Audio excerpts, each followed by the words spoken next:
Julien Lesque, bonjour. Bonjour, merci de me recevoir. C'est bien normal. Bienvenue dans le plateau Family Stories sur Bismart. Nous sommes à la troisième édition de Family Stories. Vous sortez de scène, vous venez d'intervenir et aujourd'hui, vous venez nous parler également d'une thématique puisque vous sortez un livre. On reviendra sur le livre dans un instant. Au niveau de la carrière, est-ce que vous pouvez nous parler un peu de vous? Vous êtes le cofondateur de Kimpa, un des family office les plus en vue de la place. La famille, une histoire qui a commencé tout de suite dans votre carrière ou qui s'est imposée après? C'est une bonne question. En fait, moi, je viens d'une famille d'agriculteurs. Et il se trouve que mon grand-père avait 10 frères et sœurs. Ma mère avait 22 cousins germains. Et les réunions de famille, on passait notre temps à essayer de savoir qui était de quelle branche lorsqu'on se voyait l'été. Et mon grand-père, en fait, était curé. Et puis, il a rencontré ma grand-mère. Il a bien fait, donc il a viré sa cutille. C'était le médiateur de la famille. Puis il est mort précipitamment, un peu tôt. Et lorsqu'il est décédé, la famille, les conflits sont arrivés. J'ai toujours connu ma mère faire le chèque à l'association familiale pour le procès de la famille. Et en fait, quand on accompagne les familles, on parle souvent de transgénérationnel. Et en fait, moi, j'ai un peu hérité en transgénérationnel de ce grand-père que j'ai jamais connu. Et aujourd'hui, qu'est-ce que je fais? J'accompagne des familles et je les aide à passer les générations. Kimpa, aujourd'hui, vous êtes combien? Kimpa, c'est une vingtaine de personnes entre quand Paris même. et Madrid. Un multifamily office depuis 5 ans. On a 4 spécialités. On est les spécialistes de l'investissement à impact, ça je crois que tout le monde le sait. Mais on est également spécialiste des non-résidents. En étant basé à Madrid, on a beaucoup de problématiques de non-résidents, de Français qui vivent à l'étranger. On est également des spécialistes de la gouvernance familiale et on va en reparler. Qu'on a nous intégré dans notre family office et ce n'est pas toujours le cas. Et puis, comme on accompagne des familles entrepreneuriales plus que des entreprises familiales, qui ont souvent une problématique d'orientation entrepreneuriale. En fait, l'entreprise familiale, c'est une personne morale, elle a ses objectifs. La famille entrepreneuriale, c'est la famille actionnaire, celle qui détient. Et la famille entrepreneuriale, elle peut diriger l'entreprise ou ne pas la diriger. En tout cas, elle a cette mission de préserver les valeurs de la famille et de s'assurer que la next-gen sera à bord, à minima en tant qu'actionnaire. Et donc, elle a aussi souvent des problématiques d'innovation, des problématiques d'investissement. Et donc, on a mis à leur service une espèce de banque d'affaires interne, on va dire, spécialisée pour les familles, qui parfois ont des projets coup de cœur, qui ne peuvent pas être pris par des banques d'affaires traditionnelles. Je vous donne quelques exemples. Là, on a un client qui veut acheter un club de paddle, un autre qui veut acheter des hôtels en Grèce, un autre qui veut vendre une halle gourmande que la famille a depuis un moment. Bon, c'est typiquement des projets qui demandent un peu de sur-mesure, mais de la technique de M&A. Merci beaucoup Julien Lesque. Vous venez de sortir un bouquin, je le disais en introduction, Réinventer la gouvernance familiale avec, je cite, le développement d'un concept, celui de la famille à visée régénérative. Alors d'abord, est-ce que c'est votre premier bouquin? Pourquoi l'avoir écrit? Et qu'est-ce que ce concept? Alors oui, c'est mon premier bouquin. Je m'étais exercé à un travail de thèse avant, mais un livre, j'avais jamais écrit un livre. En fait, la raison pour laquelle on a choisi, sous l'impulsion de Kimpa, en fait, de sortir cet ouvrage, c'est que nous, on voulait régler une problématique qu'ont toutes les entreprises familiales, qui est triple. La première, c'est qu'elles doivent innover pour rester en vie. La deuxième, c'est qu'elles doivent subir ou supporter la fiscalité de la transmission. Et la troisième, c'est qu'elles doivent protéger la famille. En fait, c'est beaucoup pour une seule personne, d'une certaine manière. Et donc, souvent, ce qu'on dit, c'est que les entreprises familiales ou les familles entrepreneuriales, elles ont 3 cercles à gérer. Le cercle de l'entreprise, le cercle de la famille et le cercle des actionnaires. Ces 3 cercles sont souvent en conflit d'intérêts.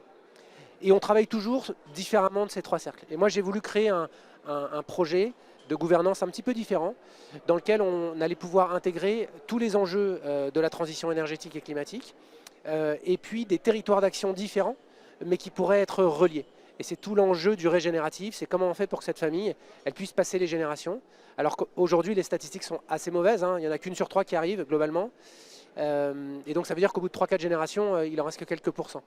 Par contre, on sait que celles qui y arrivent, elles font quelque chose que ne font pas les autres. Elles développent une orientation entrepreneuriale distinctive à chaque génération. Et c'est ça qu'on décrit dans ce livre. Donc c'est la réponse à la thématique extrêmement importante, c'est je reprends la boîte, ou en tout cas le leadership sur l'entreprise de la famille, et j'arrive à respecter l'ADN, les valeurs d'une boîte qui est là depuis un moment, et en même temps j'arrive à y impulser mes idées pour arriver à développer la boîte et à l'inscrire dans son air, dans son temps. C'est ça. En fait, il y a 2 grandes parties dans ce livre. Il y a ce qu'on appelle la colonne vertébrale, tête, corps, cœur, dans lequel on va retrouver la confiance intrafamiliale, la vision familiale qui est basée sur 4 capitaux. Les familles, elles ont 4 capitaux. Elles ont le capital financier comme n'importe quelle entreprise, mais elles ont aussi le capital réputationnel, le capital sociétal et le capital humain. Et puis leur récit. Leur récit, c'est comment elles se racontent. Ça, c'est leur colonne vertébrale. Et puis à côté, on a 4 territoires d'action. On a l'entreprise, elle doit réussir sa transition, donc elle doit réfléchir à comment elle va initier une bascule d'un modèle extractif vers un modèle régénératif. De l'autre côté, il y a le patrimoine. Et le patrimoine, lui, souvent, il est dépendant de l'entreprise familiale. On a cette dépendance du dividende. Et donc nous, ce qu'on dit, c'est que le patrimoine, pour qu'il soit performant dans ces familles régénératives, il faut qu'il passe d'une situation de dépendance à une situation d'indépendance, puis d'interdépendance. Et interdépendance, ça veut dire quoi? Ça veut dire qu'il va pouvoir financer le 3e territoire, qui est le territoire de l'orientation entrepreneuriale. Comment je développe des activités entrepreneuriales qui vont soit se développer en intrapreneuriat dans l'entreprise, soit à l'extérieur par d'autres actionnaires qui pourraient monter d'autres projets. Puis enfin, un 4e territoire, celui de la famille, on l'appelle la part d'ombre de la famille. Comment cette famille, elle traverse aussi ses problématiques, ses difficultés émotionnelles.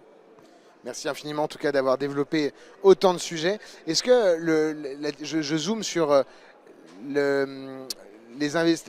l'interdépendance que vous évoquez entre les 2 patrimoines, que ce soit professionnel ou personnel des membres de la famille.